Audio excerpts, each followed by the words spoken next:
It may look like a simple shed, but a tragic combination of factors turned it into a death trap for 4 people at the former Sullivan mine outside Kimberley, BC. 1 worker and 3 would-be rescuers entered and succumbed to the low oxygen levels inside the shed. Let's take a look at the importance of identifying potential confined spaces before a tragedy occurs. Confined spaces are potentially deadly spaces. People may not realize the kinds of accidents that could happen if they go into these areas without being properly prepared. There are any number of stories where people have entered into these places for many years without incident, and then all of a sudden some condition changes, and that change is the thing that leads to what makes that space deadly. This lack of awareness that a space that was safe yesterday could be lethal today is what makes confined spaces so deadly. With the Sullivan mine accident, oxygen-depleted air generated by a dump at the site was carried into the shed through a water drainage pipe. The process that led to the oxygen-depleted atmosphere had never been seen before. But what had been seen before was the natural human tendency to rush in for the rescue.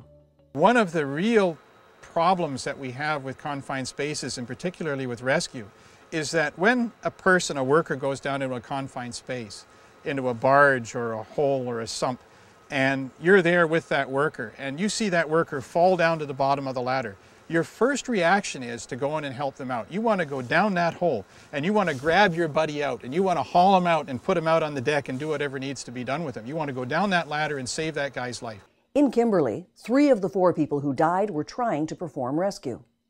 There was another incident a few years ago in a winery in the Okanagan. One man became stuck headfirst in a tank with a low oxygen concentration. To free him, a worker pushed him all the way into the tank and then jumped in to rescue him. Both men died as a result.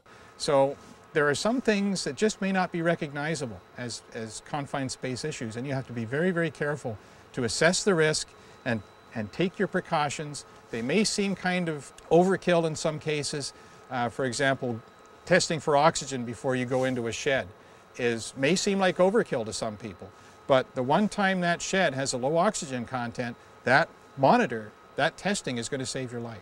The accidents that we know about, that we read about in the paper, are highly unusual events. This kind of thing occurs in caves, it occurs in industrial facilities like this one, it occurred in Kimberley with the mine tragedy there, it occurred in a well pit in Alberta where 2 kids died. The family had entered that well pit for 25 years without incident. Something happened, something changed, and that one-time change then led to the conditions that became lethal. So what can you do? Identify the confined spaces in your workplace, learn to work safely, and, unless you are properly trained and equipped, never attempt to rescue.